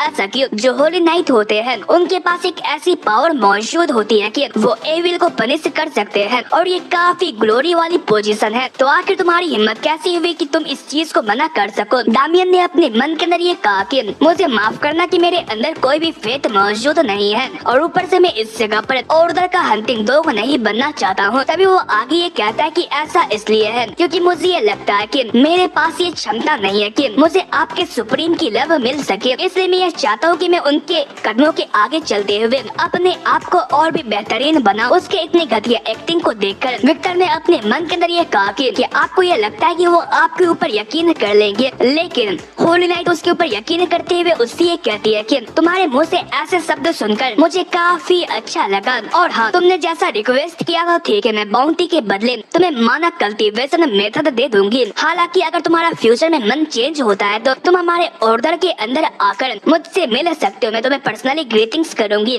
और हाँ, यहाँ पर एक और चीज मैं तुमसे पूछना चाहती हूँ, हम लोगों ने अच्छे तरीके से अपने बारे में इंट्रोड्यूस नहीं किया है। मेरा नाम इग्निस है और मैं अज़ूरे फ्लेम की डिसाइबल हूँ। इस पर दामियन ने अपने मन के अंदर ये कहा कि जैसा मैंने सोचा था वैसा ही है, ये उनकी पहली डिसाइबल है। दामियन ने उनसे ये कहा कि आपसे मिलकर मुझे काफी अच्छा लगा और हाँ, क्या मैं अपने बिजनेस को खत्म कर सकता हूँ। इग्निस ने उससे ये कहा कि तुम जैसा चाहो तुम वैसा कर सकते हो, लेकिन आखिर तुम किस बिजनेस के बारे में बात कर रहे हो। तभी दामियन दामियन बॉस के पास जाता है। उसे देखकर बॉस उसे गाली बक रहा था, लेकिन तभी दामियन उसके पेट के ऊपर एक जोरदार लात मारता है और वो उससे ये कहता है कि तुम्हारा पेट के अंदर काफी बकवास बढ़ा हुआ है। बॉस आगे कुछ और कहने वाला था, लेकिन तभी दामियन उसके फेस के ऊपर लात मारते हुए उसे दूर उड़ा फेंकता है। वहीं पर वो उसे अच्छी तरीके से पीटने के बाद ये कहता है कि अब मुझे अच्छा फील लग रहा है। तभी विक्टर उसके पास आकर उससे ये कहता है कि यंग मास्टर, क्या जो ये चीज है वो खत्म हो चुकी है? दामियन ने कहा कि शायद से। वहीं पर इसी के साथ ही में लायन ब्लूम के मार्किस स्टेट का सीन दिखाया जाता है, जहाँ पर जो यून के फादर थे वो उसके कमरे के अंदर आते हैं और वो यून को घबराया हुआ देखकर उसके पास जाकर उससे ये पूछते हैं कि आखिर इन चीजों का मतलब क्या है। यून उनसे झूठ बोलते हुए ये कहता है कि दामियन ने मुझे मारने की कोशिश करी थी, उसने मेरे गले के ऊपर नाइफ रख लिया था, नहीं एक फोर्क। उसे इतना घबराया हुआ देखकर उसके फादर ने अपने मन के अंदर ये कहा कि आखिर इस जैसा हंसमुख बच्चा इतना घबराया हुआ क्यों है। वहीं पर उसके साथ गए हुए सोल्जर से वो ये पूछते हैं कि आखिर यून के साथ क्या हुआ है, आखिर किस बंदे की इतनी हिम्मत हो गई कि यून के साथ उसने ऐसा किया। इस पर ये सोल्जर उन्हें ये बताता है कि ये कारनामा डेमियन ने किया है। यह सुनकर उसके फादर और भी गुस्सा हो जाते हैं और वो ये कहते हैं कि आखिर उस जैसा लूजर मेरे बेटे के साथ ऐसा कैसे कर सकता है, शायद उसने कुछ चीप ट्रिक का इस्तेमाल किया होगा। अच्छा ठीक है, तुम एक बंदे को वहाँ पर भेजो और उस बंदे को कुत्ते की तरह हमारे पास लेकर आओ। वहीं पर इसी के साथ डेमियन के घर का सीन दिखाया जाता है, जहाँ पर एग्नेस अपने साथियों के साथ पहुँच चुकी थी और वो दामियन के फादर को ग्रीटिंग्स पेश करते हुए ये बताती है अपने बारे में। फादर उससे ये कहते हैं कि आपका यहाँ पर वेलकम है। वो दामियन को देखते हुए अपने मन के अंदर ये कहते हैं कि उसने सीक्रेटली यहाँ पर एक प्रॉब्लम को भी क्रिएट करा और साथ ही साथ उसने ऑर्डर को हमारे घर लेकर भी आया हुआ है। तभी फादर आगे उनसे ये कहते हैं कि दामियन ने मुझे ये बताया कि आप कुछ दिनों के लिए यहाँ पर रुकने वाले हैं। एग्नेस ने ये कहा कि हाँ, क्योंकि हमें एविल बंदों के बारे में इन्वेस्टिगेट करना है। फादर ने ये कहा कि जो हमारा घर है वो काफी छोटा है, इसलिए मुझे ये पता नहीं है कि आखिर में आपको कौन सा रूम दूं। तभी एग्नेस उनके पास एक पोटली को बढ़ाते हुए ये कहती है कि हम आपको इस सिंसियरिटी के लिए एक तोहफा देना चाहते हैं। इस चीज के लिए फादर उनका शुक्रिया अदा करते हैं। वहीं पर फादर इस पोटली को लेकर यहाँ पर से चले जाते हैं। एग्नेस दामियन के पास जाकर उससे ये कहती है कि हमारा इतना सपोर्ट करने के लिए तुम्हारा शुक्रिया अदा। दामियन ने अपने मन के अंदर ये कहा कि मुझे ये नहीं लगा था कि वो यहाँ पर हमारे घर आने वाली है। तभी एग्नेस ने आगे ये कहा कि क्या मैं कुछ और चीजों को भी देख सकती हूँ। यह सुनकर दामियन काफी हैरान हो जाता है। तभी जो एग्नेस होती है वो अजीब तरीके से उसका नाम लेती है। वहीं पर उन्हें इस तरीके से बात करता हुआ देखकर फादर और मदर कुछ और ही समझ रहे थे। दामियन ने धीरे से अपने मन के अंदर ये कहा कि ये चीजें ऐसा नहीं है। तभी एग्नेस अपने पास से कुछ आइटम निकाल कर उसे देते हुए ये कहती है कि ये रहा माना ट्रेनिंग मेथड, जिसे कि आपने रिक्वेस्ट किया था और मैंने स्पेशली आपके लिए चूज किया है। दामियन ने उनसे ये कहा कि लेकिन आप मुझे 2 वॉल्यूम से क्यों दे रहे हैं। एग्नेस ने ये बताया कि एक वॉल्यूम स्वर्ड ट्रेनिंग की है, अगर मैं बस आपको ट्रेनिंग मेथड देती तो ये चीज उतना बेहतर नहीं रहता, इसलिए मैंने स्वर्ड टेक्निक को इस जगह पर मर्ज कर दिया। दामियन ने अपने मन के अंदर ये कहा कि मुझे स्वर्डमैनशिप की जरूरत नहीं थी, लेकिन इन्हें लेने में कोई भी दिक्कत नहीं है और ऊपर से ये दोनों काफी अच्छी टेक्निक्स है, जिसे कि मैंने अपने प्रीवियस लाइफ के अंदर प्रैक्टिस नहीं किया था। तभी एग्नेस आगे ये बताती है कि इन आइटम्स को लाने में काफी दिक्कतें आई थी, इसके लिए दामियन उसका शुक्रिया अदा करता है। एग्नेस ये कहती है कि मैं बस ऐसी नहीं कह रही हूँ, वो काफी डिफिकल्ट था, स्पेशली हमारे सामने एक स्ट्रॉन्ग ओपोजिशन मौजूद थी। दामियन ने उससे ये कहा कि तुम तो काफी मुश्किलों का सामना करके आई थी। वहीं पर इसी के साथ ही एग्नेस उसे काफी सारी दुखभरी कहानी सुनाती है कि मैंने किस किस तरीके से इन आइटम्स को लेकर आई हुई हूँ। तभी वो दामियन के हाथ को पकड़कर उससे ये कहती है कि मैं तुमसे दोबारा ये पूछ रही हूँ कि क्या तुम एक होली नाइट नहीं बनना चाहते हो। दामियन उससे पीछे जाते हुए ये कहता है कि मुझे माफ कीजिएगा। इस पर एग्नेस यहाँ पर से जाते हुए ये कहती है कि मैं समझ चुकी हूँ, अगर मैं इससे ज्यादा फोर्स करती हूँ तो ये काफी रूड होगा, लेकिन अगर तुम्हारा कभी माइंड चेंज होता है तो तुम मेरे पास आ सकते हो। दामियन ने अपने मन के अंदर ये कहा कि जो इसकी ऑब्जेक्शन है वो तो काफी ज्यादा खतरनाक है। वहीं पर इसी के साथ ही उस डार्क मेज की केव का सीन दिखाया जाता है, जहाँ पर एग्नेस के 2 साथी यहाँ पर इन्वेस्टिगेट कर रहे थे। तभी एक बंदा अपने सीनियर से ये कहता है कि ये कुछ ज्यादा ही सस्पिशियस है ना, जो अगीतो है वो तो यूरान का एक एग्जीक्यूटिव है ना। हाँ, मैं ये मानता हूँ कि वो काफी कमजोर है वहाँ पर, लेकिन फिर भी जो उसकी पावर है वो काफी ज्यादा ताकतवर है, तो आखिर एक गांव का नोबल उसे कैसे हरा सकता है। सीनियर ने ये कहा कि मैं भी इसके बारे में सोच रहा हूँ, जबकि लेडी एग्नेस ने अभी तक कुछ भी नहीं कहा है। तो जूनियर ने ये कहा कि क्या हमें उनके बारे में कुछ बात करनी चाहिए। सीनियर ने ये कहा कि चलो सबसे पहले इन्वेस्टिगेट करते हैं, उसके बाद जाकर उनसे बात करते हैं। तभी एग्नेस आते हुए ये कहती है कि तुम लोग दामियन के ऊपर यकीन कर सकते हो, मैं ये मानती हूँ कि तुम्हारी जो सस्पिशन है वो काफी जायज है, लेकिन वो इस जगह पर झूठ नहीं बोल रहा है। इस पर वो जूनियर और सीनियर ये कहते हैं कि लेकिन हमें ये समझ में नहीं आ रहा है कि आखिर उसने कैसे अगीतो को मारा है। एग्नेस ने ये कहा कि क्या तुम्हें ये सुनाई नहीं दिया कि उसने उससे मारा है? उसने ये बताया था कि उसने गलती से उसके गले के पास जाकर उसके गले को काटा था। ये सुनकर ये लोग हैरान हो जाते हैं और वो ये कहते हैं कि क्या उसने गलती से उसके अटैक को डॉज करते हुए उसके गले को काटा है। एग्नेस ने ये कहा कि जब उसके सर्वेंट ने अगीतो के सर को मेरे पास लेकर आया था तो मैंने भी उसके स्किल के ऊपर दाब्त किया था, इसलिए मैं छुपते हुए उसका पीछा कर रही थी। और जब उसने एक ही अटैक के अंदर बिना किसी स्क्रैच के आए हुए काफी सारे सोल्जर्स को मौत के घाट उतार दिया तो मैं काफी हैरान थी। और इतना ही नहीं, उसने 3 मेजेस के फायर अटैक को भी उनके तरफ डिफ्लेक्ट कर दिया था। इस पर ये लोग हैरान होते हुए ये पूछते हैं कि क्या ये पॉसिबल हो सकता है। एग्नेस ने ये कहा कि हाँ ये पॉसिबल हो सकता है। मुझे ये सुनने को आया था कि एक स्वर्ड मास्टर वाला लेवल वाला बंदा किसी भी अटैक को विथस्टैंड कर सकता है, यहाँ तक कि मैजिक का भी। इस पर ये जूनियर ये कहता है कि अगर ऐसी बात सच है तो जो दामियन है वो तो। एग्नेस ने ये कहा कि ऑफ कोर्स, लेकिन वो इस जगह पर स्वर्ड मास्टर नहीं है, लेकिन जो उसकी स्किल है वो काफी अच्छी है। मेरी जो असल मकसद है वो इस जगह पर यूरान को ट्रैक करना ही नहीं है, बल्कि मैं ये देखना चाहती हूँ कि क्या मैं दामियन को अपने मास्टर के पास लेकर जाती हूँ या फिर नहीं। अगर मैं ये कर पाती हूँ तो वो हमारे ऑर्डर के लिए काफी अच्छा एसेट बन जाएगा। इसलिए यहाँ पर उसके ऊपर शक न करते हुए सारी की सारी चीजों को इन्वेस्टिगेट करो। इस पर उसके साथी इसके लिए मान जाते हैं। वहीं पर इसी के साथ ही में 3 घुड़सवार को दिखाया जाता है जो कि लायन ब्लूम के होते हैं। तभी एक बंदा उबास लेते हुए ये कहता है कि क्या हम लोग फाइनली उस स्टेट के अंदर पहुंच चुके हैं। दूसरा अप्रेंटिस नाइट ये कहता है कि यहाँ पर काफी गंदा स्मेल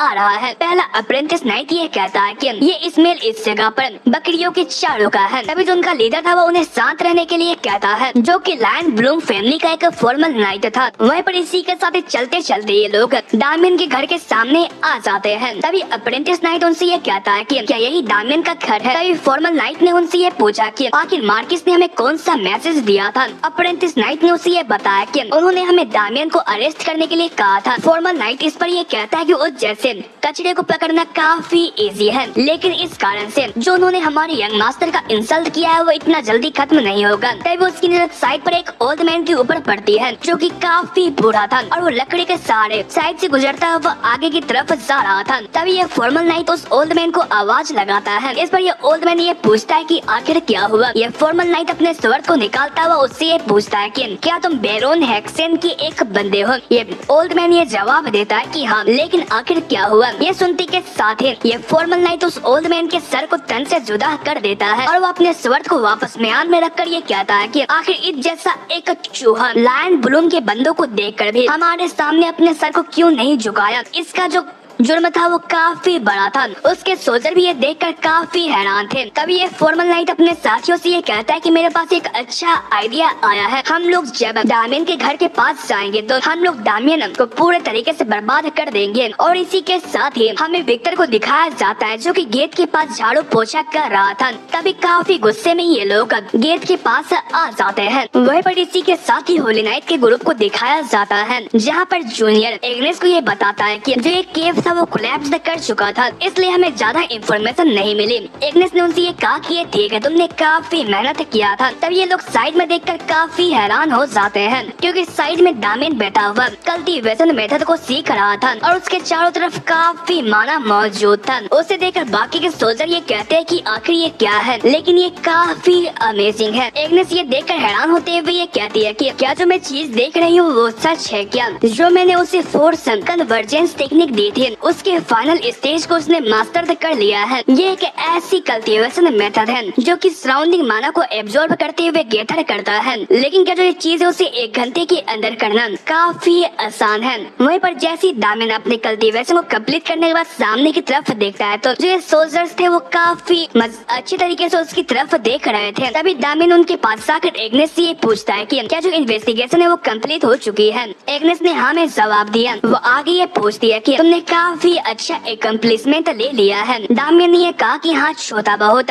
दामियन ने इस बुक को देखते हुए अपने मन के अंदर ये कहा कि जब उन्होंने ये कहा था कि इसे एक्वायर करना काफी डिफिकल्ट है तो वो झूठ नहीं बोल रहे थे। मैंने पास्ट लाइफ के अंदर स्वर्ड मास्टर के लेवल तक भी पहुंच चुका था, इसलिए मेरे पास स्वर्डमैनशिप टेक्निक्स की काफी भरमार मौजूद थी। लेकिन जो ये एनर्जी टेक्निक है वो फिर भी मेरे लिए काफी काम कर गई। जो फोर्स कन्वर्जन टेक्निक है वो एक ऐसी एनर्जी कल्टीवेशन मेथड है जिसे की पारियोकन जियम स्वर्ड स्टाइल को कम्पीट करने के लिए बनाया गया था, क्योंकि वो काफी ज्यादा वास्ट अमाउंट ऑफ माना को एब्जॉर्ब करती है। और इसी चीज की वजह से जो मेरी माना एब्जॉर्ब करने की टेक्निक है वो काफी फास्ट हो चुकी है और मैं काफी जल्दी एक्सटर्नल माना को भी एब्जॉर्ब कर सकता हूँ। वहीं पर जो एग्नेस थी वो काफी प्यार भरी नजरों से उसे देख रही थी। ये देखकर दामियन अपने टोपी को चेंज करते हुए ये कहता है कि खाना खाने का टाइम हो चुका है, इसलिए चलो खाना खाया जाए। लेकिन तब उसे किलिंग इंटेंट महसूस होती है और दामियन ने आगे ये कहा कि जो वो वर्मिन है वो आ चुका है। ये सुनकर एग्नेस काफी हैरान होती है। दामियन आगे ये कहता है कि मुझे कुछ अर्जेंट काम आ चुका है, इसलिए मुझे आगे जाना होगा। लेडी एग्नेस, आप अपना टाइम का इस्तेमाल करते हुए वहाँ पर आराम से आए। और इसी के साथ ही वो काफी फास्ट यहाँ पर से रवाना हो जाता है। ये देखकर एक सीनियर उससे ये कहता है कि वो तो काफी फास्ट है। एग्नेस ने अपने मन के अंदर ये कहा कि इतने कम माना होने के बावजूद भी इतना फास्ट मूव कर पाना वो तो काफी तगड़ा इंसान है। आखिर जो उस बंदे की लिमिट है वो क्या है। वहीं पर इसी के साथ ही हमें दामियन के घर का सीन दिखाया जाता है, जहाँ पर जो ये अप्रेंटिस नाइट था वो एक्टर को काफी गंदे तरीके से धुलाई लगाता है और वो उसे मारते हुए ये कहता है कि जब तुम्हें एक काम करने को कहा गया था तो तुम्हें वह काम करना चाहिए था। आखिर तुम्हारी हिम्मत कैसे हुई हमारी बात को मना करने से। मैंने तुमसे ये कहा था कि तुम्हें दामियन को जाकर लाना है। विक्टर इतने मार खाने के बावजूद भी ये कहता है कि नहीं, तुम यहाँ पर यंग मास्टर को हार्म करने की कोशिश करने वाले हो। तभी इस जगह पर फादर और मदर भी आ जाते हैं और विक्टर की ऐसी हालत को देखकर काफी परेशान हो जाते हैं। दामियन को फादर को आते हुए देखकर ये लोग रुक जाते हैं। वहीं पर दामियन के फादर विक्टर के पास जाकर उससे ये पूछते कि क्या तुम ठीक हो। वहीं पर वो फॉर्मल नाइट से ये कहते हैं कि आखिर इन सभी चीजों का क्या मतलब है। तुम लोग अपने आप को नाइट से कहते हो और तुम लोग कॉमनर्स को इस तरीके से मार रहे हो। फॉर्मल नाइट ने ये कहा कि जो तुम्हारे हाउस ने हमारे हाउस के यंग मास्टर के साथ किया है उसके मुकाबले ये कुछ भी नहीं है। तुम मेरी बात को सुनो।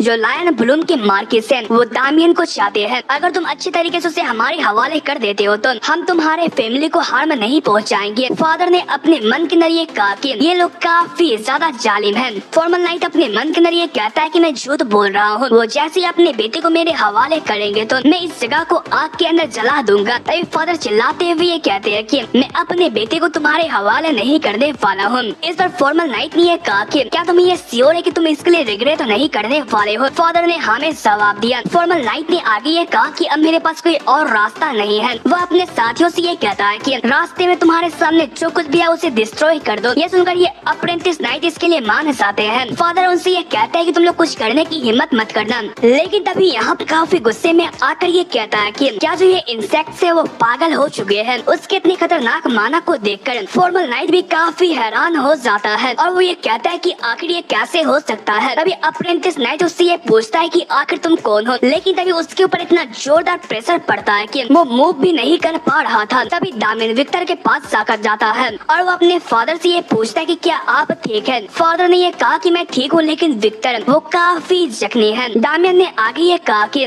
विक्टर तुम काफी लकी हो, तुम्हारी इस चर्बी ने तुम्हें इस वक्त पर बचा लिया है। लेकिन अगर तुम्हें कुछ हो जाता तो मैं इन तीनों को काफी बुरी मौत मारता। फॉर्मल नाइट आगे ये कहता है कि तो तुम ही दामियन हो। मुझे ये सुनने को आया था कि तुमने मार्किस के हाउस के यंग मास्टर को चैलेंज किया था। तुम तो एक नंबर के पागल हो। क्या तुम्हें सच में ऐसा लगता है कि तुमने यंग मास्टर को चीप ट्रिक्स का इस्तेमाल करते हुए हरा दिया तो तुम हमारा सामना कर पाओगे। दामियन ने उससे ये कहा कि क्या बकवास कर रहे हो। तभी फॉर्मल नाइट अपने साथियों को दामियन के ऊपर अटैक करने के लिए भेज देता है। लेकिन दामियन अपने हाथ के जरिए ही पहले वाले अप्रेंटिस नाइट के स्वॉर्ड को पकड़ लेता है। I mean उसके हाथ को पकड़ लेता है और उसने अपने मन के अंदर ये कहा कि अब मुझे ये देखना है कि आखिर जो मेरी माना एबिलिटी है वो कितनी बड़ी है। और उसने अपने हाथ के जरिए ही इस अप्रेंटिस नाइट के हाथ को मोड़ दिया और वो उसे एक जोरदार मुक्का मारता है। इस पर यह बंदा उड़ता हुआ दूर जाकर गिरता है। इस पर दूसरा अप्रेंटिस नाइट दामियन के ऊपर अटैक करने की कोशिश करता है, लेकिन दामियन एक ही किक के अंदर उसका काम तमाम कर देता है। ये देख देखकर फॉर्मर नाइट ये कहता है कि वो अच्छा है, ऐसी बात है। तभी जो विक्टर होता है वो दामियन को आवाज लगाता है। दामियन उससे ये पूछता है कि क्या तुम ठीक हो। तभी विक्टर उसकी तरफ हाथ बढ़ाता है, वो उसे एक थम्स अप करता है। ये देखकर दामियन भी हैरान होता है। वो आगे स्माइल करते हुए ये कहता है कि ये तो काफी इंटरेस्टिंग है। तभी फॉर्मर नाइट जो कि घोड़े के अंदर बैठा हुआ था वो नीचे की तरफ उतर कर आता है और वो उससे ये कहता है कि मुझे ये समझ नहीं आ रहा है कि आखिर तुम जैसा लूजर इतना पावरफुल कैसे हो सकता है। दामियन उससे ये कहता है कि तुम्हें इसके बारे में जानना का जरूरत नहीं है। तभी ये नाइट अपने सर के अंदर कुछ ख्याली पुलाव बनाता है और वो आगे सीरियस टोन के साथ ये कहता है कि अब मुझे ये समझ में आ चुका है कि तुम दामियन हो ही नहीं। ये सुनकर सारे के सारे लोग काफी हैरान हो जाते हैं।